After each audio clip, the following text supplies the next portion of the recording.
Brilliant. Thank you very much for joining us, ladies, everybody who's here, and also the very esteemed author, Kate Moore, author of The Radium Girls, which was our official GB choice this month. We're very excited to talk to you. So many burning questions. I got so many questions by email, and I think that all of these people on here today will probably have very interesting questions for you as well. So just as a short introduction, Kate Moore is the award-winning New York Times and USA Today best-selling author of The Radium Girls. A British writer based in London, she has published numerous Sunday Times bestsellers, writing across various genres, including history, biography, true crime, gift, and humor, which is actually very unusual. Right across so many different genres, but I'll let you get into that. Thank you for joining us, Kate. Can you tell us a little bit about yourself and the book? Sure, and as you can tell, as you said, I'm British, and this is obviously The Radium Girls is an American story. So I think what I'd like to say as an introduction is just that I wrote this book because I felt such a connection with these women. I encountered them first through directing a play about them in London. And because I wanted my production to be authentic, and I felt this responsibility to do justice to the real women whose story I was portraying on stage, I conducted lots of background research and discovered there was no book that was about the real women. There were books about their legal legacy, there were books about the science of radium, but there was nothing that celebrated these women and their achievements and mourned their passing and their suffering and celebrated them and everything that they achieved and was a tribute to them. And I felt really strongly that these women were incredibly brave, incredibly courageous, that they made the world a better place.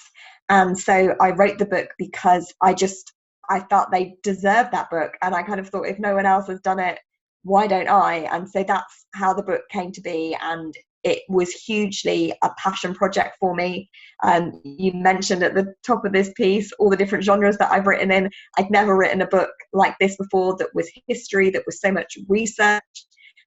I did it because I just felt so passionate about the women, and so that's how the book came to be, and that's what I really want to communicate, because my mission in writing the book was to ensure these women were remembered and not forgotten. And I'm so thankful to the Girly Book Club for choosing it, for everyone having read it, people that are coming to watch this and participate in the discussion, because we're all remembering the girls. You know, we're spending tonight talking about them, and that is just so special to me. So thank you to all of you. It's funny because you just touched on something that one of our hosts from Oakville, Ontario in Canada mentioned.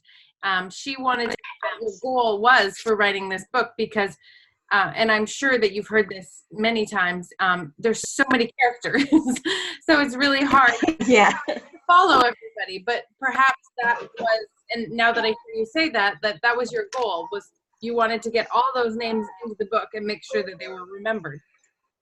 Yeah, I mean, that was one of the biggest challenges, was the fact that there were so many women, and the list of women at the start of the book is there because my husband, who was my first reader, was reading the first draft, and he was like, I'm really sorry, but I can't remember who everyone is. So that's why we put the list there at the beginning. It was, I wanted obviously to include as many women as I could while they were relevant to the story. I was aware there were so many of them. But as I dug down, like, well, we have to include Sarah Lynette, for example, because she was the first girl to be autopsied, and everyone that I included, I felt was significant to the story. There were obviously thousands of women I didn't include. I found names in my research that I couldn't include, but I think the ones who made the cut, as it were, they're all there for a reason, because they played a really important role in the fight for justice and in that journey and that story.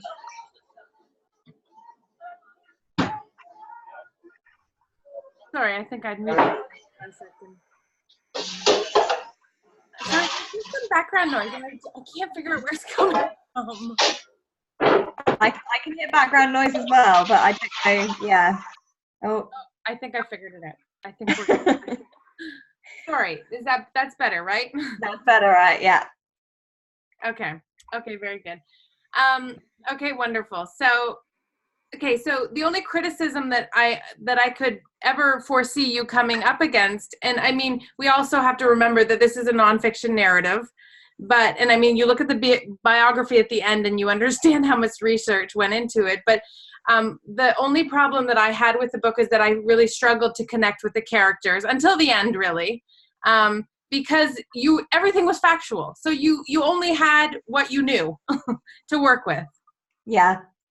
Yeah, I mean, it's interesting you say that, because a lot of people have said that they did really connect with the characters. Actually, that hasn't been a criticism I've encountered before. I've had, like, oh, there were so many women, that was hard. But I think people have said actually that they found it, as they read on, they were a bit daunted by the amount of characters. That actually the people that have fed back to me have said that they started to identify with the women. They started to know, for example, that Albina was the radium girl who was really struggling to have children. They knew that Catherine was the writer and who liked singing and playing piano.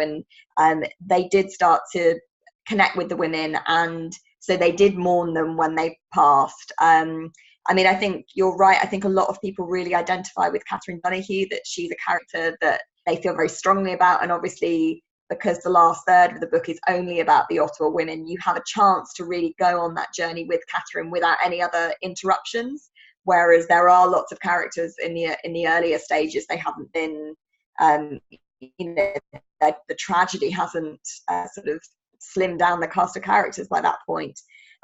So yes, I'm sure some people are daunted by it, but actually many people have, you know, which I'm pleased about, have said actually they did mourn the girls, and they did feel like friends, and they did feel real to them. But I know there are a lot of women in there.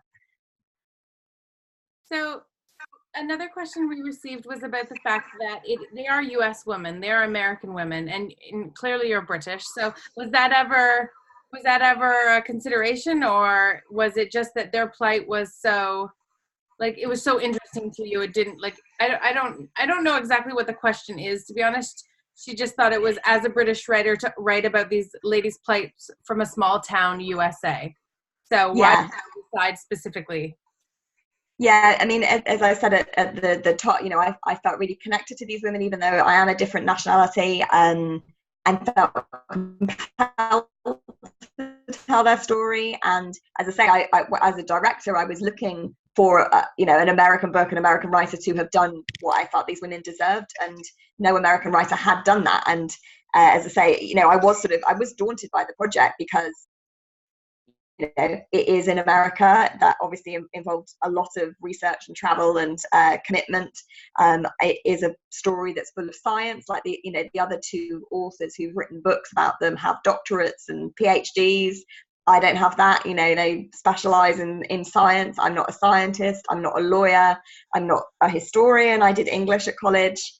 So I was really daunted for so many reasons before taking it on. But ultimately, as I say, I was like, well, no one else has done this, and I really want the women to have a book that celebrates them. So it was one of those, well, as I say, no one else is doing this. So I kind of felt, even though I was British, I was like, I'm going to step up and take this on, because I feel so passionate about them.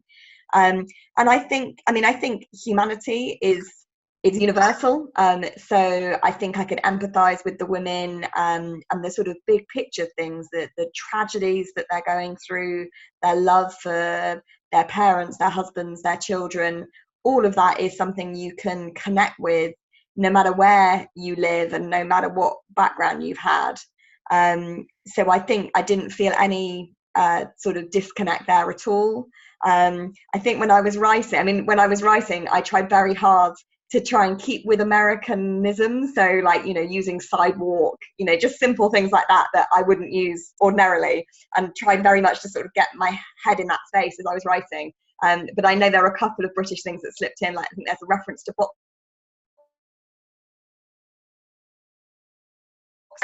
a few Britishisms that probably crept in there, but I tried as hard as I could to avoid them if possible. That's so funny. I completely relate. I lived in England for 7 years, and there's a lot of things that that are different. But I would never have known your nationality by reading the book. So you. Okay, good. Thanks. So, how long did it take you to write? Let's get that one out of the way. Well, I always like to preface this answer by saying two things. One is that I directed the play first before I began writing, before I started on the book. So I had done, months of research for the play and had immersed myself in the girls' world. And the other thing to say is that I had a really tight deadline. So I'd asked my publisher for more time. They gave me a short extension, but not much. And so I had to work like I've never worked before, basically. So I was working 7 days a week, doing 18-hour days to do it. But all that said, it took me about 4 months to do the research, including a month in America. And then I wrote the whole first draft in a month. So 5 months, basically, but with those caveats. Wow. Okay, that's really impressive. But I didn't sleep and I didn't see my husband. So, it wasn't an ideal way to work. You must have been thrilled when it was like when you had the final draft. Yeah, but it was way too long. So I was amazing to finish. I finished writing on the 31st of January 2016, and I wrote with pictures of the girls all around my desk. And when I sort of wrote those words at the end, my husband came in and we opened a bottle of Prosecco to toast the occasion. And the first thing we did once we poured the glass was to raise a glass to the girls, to toast them, because it was always about them. Absolutely. That's amazing though, that like you had something bigger than just like your job, or like you had a story that you needed to tell. And it's funny, it's not funny, it's crazy that we read this book, and I heard this so many times this month. I had no idea. I never knew this happened from Americans all over the place. Yeah, I've heard that a lot as well, traveling around America, bringing their story to people, even people that lived in the very towns where this took place. Hey, I'm sorry that I missed your call. I was never heard them. with Adriana. So, yeah. Sorry, they're a little That's bit. all right. So Marilyn had asked the question about being British and bringing a U.S. story to life, and she has written something else very lovely in her email, so I just want to read that to you. She just said, "Thank you for bringing this story to us and giving these women a voice, so we can all remember this moment in history, and challenge the wrongs in our own workplace lives and bring a bit more change to improve working conditions for all." Do you have any thoughts about like current working conditions, or has anything come to light as a result of this book? Because that's really what it is about. Yeah, I wouldn't say necessarily anything has come to light as a result of the book, but I think what's kind of haunting for modern readers reading it is that we see the parallels in modern day scandals and stuff that's still happening today. It might not be radium, it might be something completely different, but the forms of the way the authorities deal with it is the same. So there's a cover-up, there's a discrediting of the whistleblowers, there's an attack on their character, there is an attempt to put out misinformation, experts that are hired to say, oh no, this is fine, even though the evidence is stacking up that it's not. And I think people see that. It's I've had some people say to me, it's a textbook example of everything the powers that be will do to silence people that are trying to bring a scandal or a tragedy or corporate greed, corporate mistakes to light. And so I think people have really resonated with the story because they can see that happening, even today. And I think a story like this reminds us that regulations are needed. They remind us why those regulations are there to begin with, that people died for us to have the protections that we have. They're a reminder that to roll them back, to start, withdrawing regulations is a really bad idea. But I hope as well as it being a cautionary tale, I hope it is also an inspirational tale, that where we see injustices today, whether it is, in a medical scandal, something that's making people sick, or whether it is simply a powerful corporation or a powerful individual that is attempting to silence people that are speaking up with truth. I hope people look at their story and are inspired by it. And yes, it may take years. You know, the Radium Girls story, you know, takes decades for them to have any kind of recognition. And so it takes patience and perseverance and incredible strength to stand up against people that are discrediting you, strength to keep going. But the Radium Girls did all of that. And I really hope that they inspire campaigners who are working today, people who are seeing those injustices around them and want to do something about it, because for me they are an inspiration and we can all learn a lot from their story. Absolutely. I think that because of the time, it might be easy to think like, oh, well, this happened back then. Something like this would never happen, but it's just varying degrees and different situations and circumstances. Yeah, and a lot of people say to me, like, because radium was such a huge craze, you know, this was like international, that people are selling the radium cosmetics and the chocolate and the, you know, the health spas and the health tonics and so on. You know, this was all around the world. People are consuming radioactive materials, believing it's safe. And a lot of people say to me, you know, what is the thing we're doing today that in future years, future generations will look back and say, oh my God, I can't believe they used to do that. And, you know, very interesting news coming from America, and I think it was today, it was yesterday in your time, California banning the e-cigarettes because there isn't enough information right now to know what they are. You know, is it going to be e-cigarettes? Is it going to be mobile phones? Is it, you know, we don't know what it is yet. Is it social media even? You know, this potentially destructive force that we're seeing some studies that saying it can be harmful, but everyone is doing it. Everyone's on their mobile phones like all the time seeking those likes. So I think that's quite an interesting sort of thinking point as well, to think what widespread universally accepted craze might actually we end up looking back on and saying, I can't believe we used to do that. Yeah, you're absolutely right. Heaven forbids it's social media. The next question, we're going to dive into some of the characters. And I got this question from two places. Danielle has asked this. She would like to know, when you were doing your writing and your researching, which woman did you connect with the most? I always find it hard to choose one, I always have to say. But I would say, particularly as I was writing, I think Grace Fryer and Catherine Donahue were the two that I really connected with. Grace, I just thought was, you know, her perseverance, you know, she was the one that just kept looking for that lawyer. I just thought she was an extraordinary person, you know, clearly so bright, so driven. And you kind of think, you know, this was her achievement. This is what she achieved in her life. What else could she have done? You know, had this not been what the sort of fate that she was given. I think she was really an extraordinary person. And Catherine Donahue, you know, also had that drive and that aspiration, that commitment to holding the companies to account. But also, I think Catherine's family tragedy of the young children and how she coped with that was, I just felt really connected to it. And because my way into the girls' story originally, how I found out about them was through the play, These Shining Lives. My lead heroine in that play was Catherine Donahue. It was her story that the play was based on. So she was always special to me because of that, because, you know, the moment I discovered this story was in a monologue from Catherine Donahue. She was the very first person that I heard about the Radium Girls from.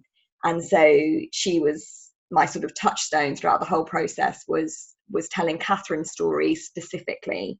And then obviously, as you research, you discover all these other girls who were just as important and experienced their own tragedies, whether it's Pearl with, you know, her infertility and everything she has to go through, or whether it's Catherine Sharp and her mental health and the depression and anxiety that she experienced.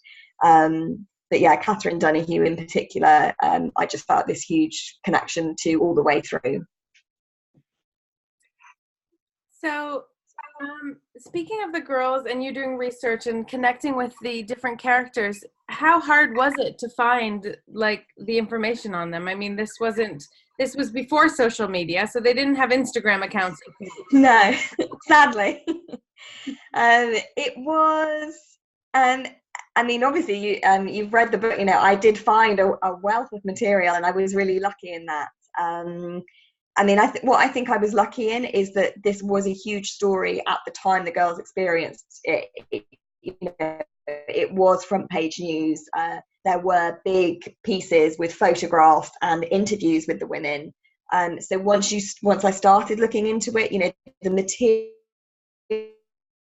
for me, some of the most special experiences are when you find those things that people haven't looked at for decades. They haven't thought it was that special. So, for example, one of the most special moments in my research trip was going to this tiny museum in a place called Utica in Illinois, which is about a 15-minute drive from Ottawa. And I'd heard on the grapevine they might have some Radium Girls material that would be interesting. But when I went there was nothing. I said, can I see your Radium Girls stuff? And the woman took me over to a display cabinet, and there was just a photo of the girls and a copy of the legal health reform book that had been written about them. And that was it. And I persevered, and I was like, are you sure you don't have anything else? And she was like, oh no. And I said, oh, can we ask your manager? And he had worked there for longer, and he kind of scratched his head and was like, oh, there might be something in the back office, feel free to take a look. And there was this dusty folder on the shelf in the back room of this museum that had clearly, been forgotten about. And I lifted it off the shelf and started going through it. And there was this treasure trove of letters, original letters, between Catherine Donahue and Pearl Payne.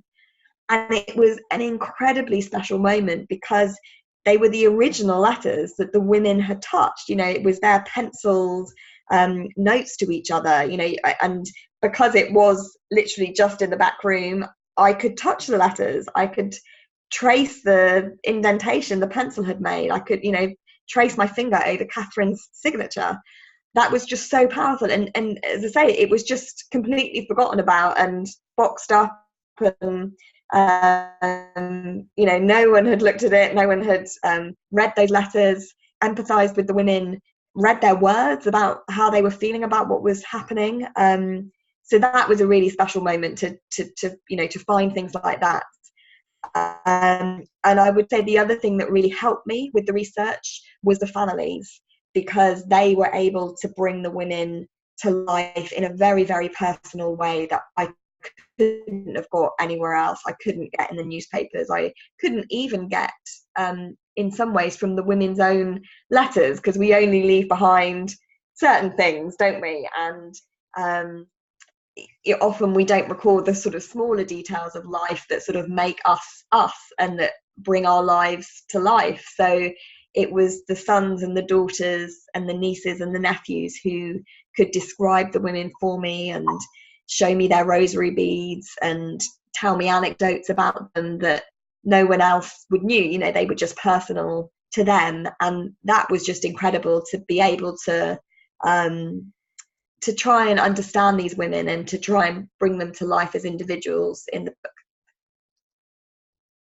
I also believe probably at that time when they were writing, even those letters that you unearthed, I feel like when I read my grandmother and grandfather's letters to each other, there's like a level of decorum that they followed, and not, it's like if I was writing a letter to my friend, it would be completely different today.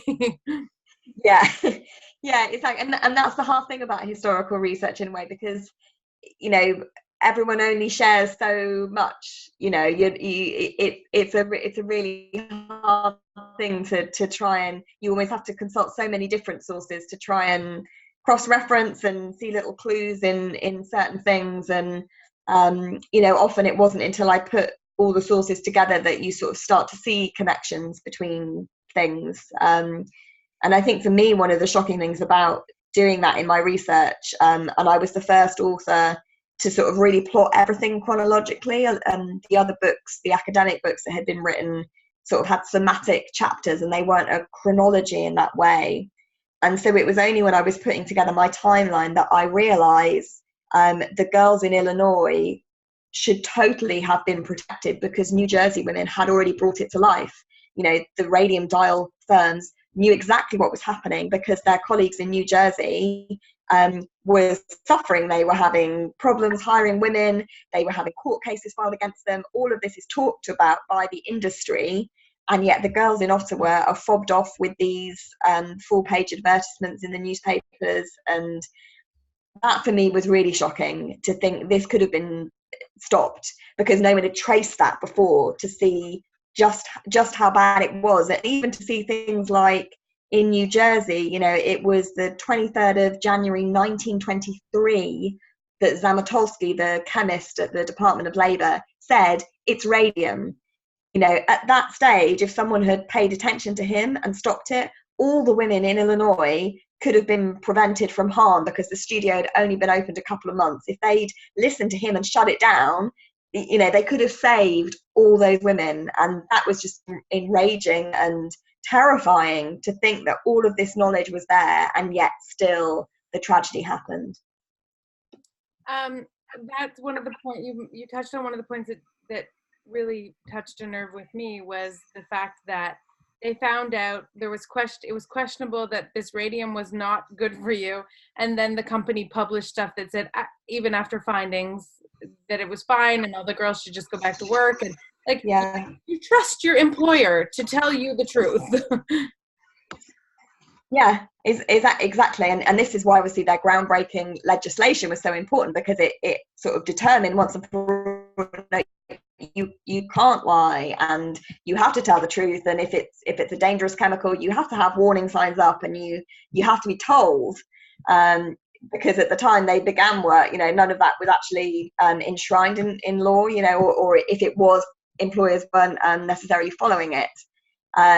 So yeah, and as you're saying, you know, it was a barefaced lie by Radium Dial that type of radium was safe. They knew that it wasn't, and yet they lied.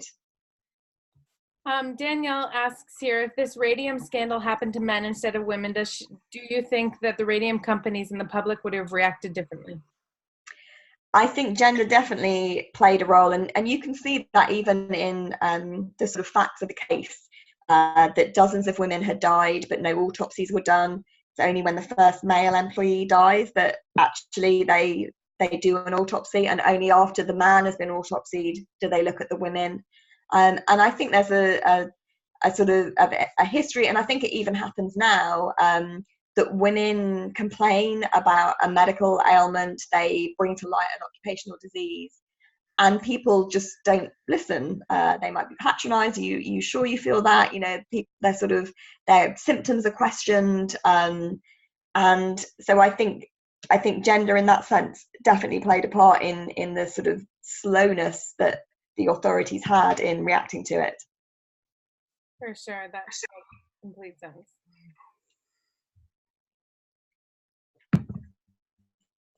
So I have. Do that again, sorry. Sorry, I just said that I completely agree. Thanks. I just have a few questions from Sarah here, and these are from, I gather she gathered these at book club last night. Cool. One of them was, there was some discussion in our club about the fact that the women didn't really seem to express their suffering much. They still tried to look nice, dress up for court, etc. Was that just the nature of their generation, or did you try to make them look braver, prettier throughout the book? That's a really interesting question. I mean, where I've sort of quoted things, like I know there's a quote from Grace about kind of clothes that she had to wear, that she had to change her clothes when she got her steel back brace and things like that. I mean, which I just thought was a really insightful quote, because, you know, as I say, I was trying to bring the women's lives to life, so to think about all the small things that affected them. And the fact that you have to buy a whole new wardrobe because your steel back brace doesn't fit under your other dresses, you know, that for me was a really personal detail that I wanted to include, because it shows the reality of everything, that actually it isn't all picture perfect. You know, there are things that women are having to do and to change to get through this. I don't think, I wouldn't say I had a sort of conscious attempt to portray them as these pretty heroines and things like that. I think when I focus on their dresses or their clothes, it's often to try and allow the reader to visualize it, so that they know what you know what they're wearing, so you can picture in your head Catherine's polka dot dress that's now hanging loose on her body and things like that. So I think it was more a focus on trying to bring the visuals to life, whether it's the clothes they're wearing or the colour of the walls of the courthouse or the tree-lined street they're walking down. That's just a descriptive thing rather than a cultural emphasis, if that makes sense. Totally. And I mean, the pictures were very helpful in that respect. How important were the pictures to you?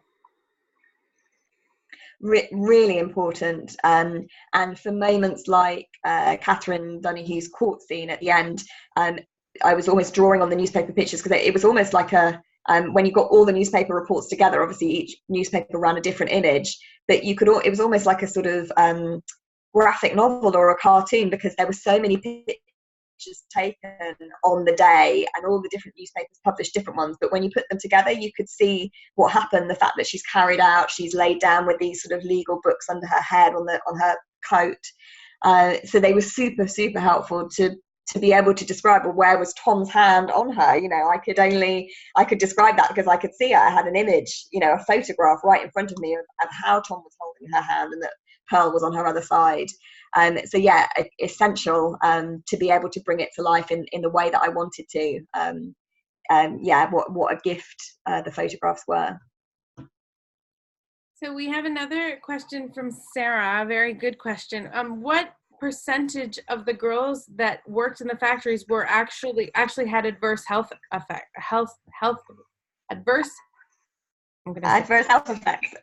We don't know is the straightforward answer. The problem was they never knew exactly how many Radium Girls there were. I mean, we're talking thousands, but the employment records didn't really exist at that time. So even the scientists who studied them for decades at Argonne, the Centre for Human Radiobiology, they were obviously looking for as many Radium Girls as they could identify. That's why they're poring over the photographs of the girls on their steps. They're asking the women who were still around at that time, who did you work with? Can you give me as many names as possible? And even with all of that, they still don't have a complete cohort, if you will, of every woman that dial painted. And they also don't know how many of those did suffer, because in the early days, a lot of the women were misdiagnosed, so buried under death certificates for tuberculosis, so on, and those families didn't necessarily agree to autopsies, to exhumations, so they're not necessarily counted because you can't be sure what it was that hurt them. And even the later women, if you get cancer in your 70s, in your 60s, in your 50s, do you necessarily say, oh, that must be because I was a dial painter when I was 17 for a summer in high school? So it's really hard to actually have all the data there to give the statistics.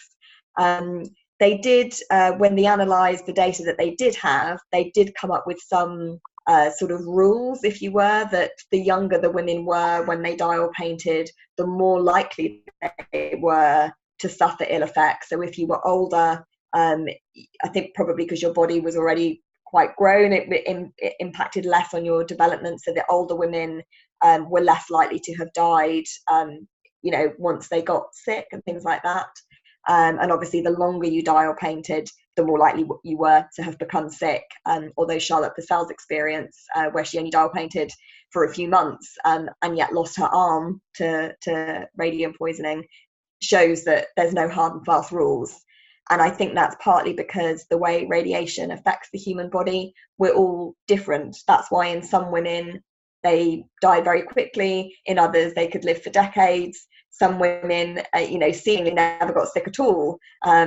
We all process radiation differently. And all the women were exposed to a different dosage because it depended how much paint was on their brush, how many times per watch did they paint.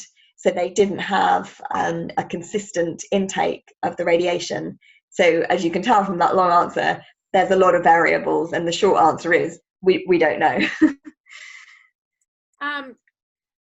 Back then they had a really hard time actually deciding that these women had died of radium poisoning, and also measuring whether there was radium in their bodies and stuff. Did that progress? I imagine that they don't need to do that so much anymore because people are hopefully not handling radium. But did Yeah. they measure it progress over the years? Yeah, I mean, I will add, you know, I focus my research in that intense 5-month period very much on just the women I was writing about. But I do know that, yes, obviously the technology improved. So at Argonne, when they were studying the women later, they had, I think they called it a Maria chair, where they'd go down into this iron room beneath earth, and the women literally sat in this chair and they shut the door on the room, and the room itself was lead lined, and the chair and the sort of instruments around it would measure the radiation. So it wasn't like Martland with his handheld dials or the series of bottles that the girls used to be able to have to blow through. It was literally the women went, sat in the chair, and this specialist room would measure the radiation. And you can see the progress too in the way that people who work in the atomic industries, they now wear, I think they're called dosimeters on their clothes, which measures the amount of radiation they're exposed to. And that's obviously a development that has come about since the Radium Girls, and measures the radiation that workers are being exposed to. Wow. I didn't know anything about any of this before. So another question here, it says, it seems like some of the more gory medical details were left out. Ladies were wondering, for instance, how the women without jawbones ate or were fed. Did you purposely exclude that material, or was it not available? It was not available, is the short answer. And I think it's really interesting that people have said, oh, you left things out, because I was, if I could include it, I did, you know. And I think what's interesting is, you know, I really wanted, some people have said it's really hard to read because it is gory, and the pain is so horrific, and the injuries they suffered were so graphic. And I don't think I hold back in the book as to what they were going through and what was happening to their bodies. And that was something that was really important to me, because in one of the other books, when the author is talking about Irene Laporte, he talks about her having a stomach tumor. And actually, when I looked at the material and looked at what happened to Irene, it's not a stomach tumor, it's in her pelvis. And you read the testimony about her, and, you know, she first figures out that she's got radium poisoning if something is wrong, because she's having sexual intercourse, and she feels something in her vagina. And when then they investigate, and yes, there's, you know, the tumor starting to grow in her vagina, and it's all pelvic and it's gynecological, and that's how she is affected. And I just thought that it was a male author, and he just said stomach, and I was just like, no, that it was so intimately affecting her as a woman. And I really felt strongly that I had to put it in as it was, and to be true to that. And, you know, there's another bit in the book when I'm talking about the 5 New Jersey women having the tests after their settlement, where the company doctors are examining them, and, you know, they're having vaginal examinations, and it talks about how Albina, you know, can't properly open her legs for that because her hips are so stiff from the poisoning. And again, that for me was, I wanted to be true to the intimacy, the sort of invasion of intimacy that this poisoning brought about for these women, and to be true to that, and true to all their suffering, sort of, you know, every level of it, and to put that in. But again, to go back to your question, I don't know how they ate. Often they didn't, which is why Catherine Donahue lost so much weight. We can imagine they must have had to have a lot of, you know, liquids and things like that, but no one wrote about that, and the families didn't remember it specifically for me to be able to put it in. For sure. So we have a question here from Nori. She said she was amazed by the strength and perseverance of these women. I know that they said they kept fighting for their children, their friends, and for justice for themselves. What do you think was their greatest source of strength and or motivation throughout their struggles? Great question. I think it probably varied from woman to woman as to what she drew on. I think Catherine Donahue was very supported by her faith. I think Grace Fryer was motivated more by a sort of sense of civic responsibility and altruism. And one of my favourite quotes in the book is Grace, and it comes after the settlement, and the journalist is sort of saying, how do you feel about it? And she says, it's not for myself that I care. I'm thinking more of the hundreds of other girls to whom this may serve as an example. And I think for me, I think that altruism was a really strong motivating factor, particularly because these are women who are terminally ill, and certainly in the New Jersey case, they've been told that. They knew there was no long-term hope for them, but they still put themselves through it all, fighting to make it a better world. Well, was an important book for us, and I'm glad that so many of our readers got to hear these stories. And I mean, thank you for writing this book, especially since it's not your normal genre, although you write across. And my last question for you is, now what? Now that you've written a book that is so important, where do you go from there? Yeah, it's really hard. I am working on a new book at the moment, which is in this genre. So I'm working on a new history book, American history. Again, a sort of, I would say, a feminist, empowered woman story. Bit too early to say any more beyond that. I think it's probably going to be out sort of 2021, so quite a few years yet. And yeah, I mean, I think the Radium Girls story, as I say, just connected with me personally on so many levels. And I'm still in early stages of this. I don't think any book that I write will ever be quite as personal as this one. But I'm really already in awe of my next subject, and already my heart is going out to her and everything she's going through. So I hope I will do her justice in the same way that I tried to do that for the Radium Girls.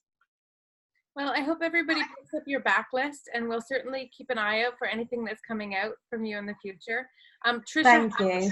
One quick question. She wants to know if the Radium Girls will ever be a movie. Oh, I hope so. There has been interest, but I think Hollywood is really slow moving and it can be very fickle. So there's nothing definite yet. I think they really deserve an authentic movie. So fingers crossed they get one. To be fair, this has got Reese Witherspoon all over it. Well, yeah, someone needs to get a copy in her hands. Absolutely. All right. Well, thank you so much, Sarah. Thank you so much, Kate. We all love this book. I think it was our chapter's favorite so far this year.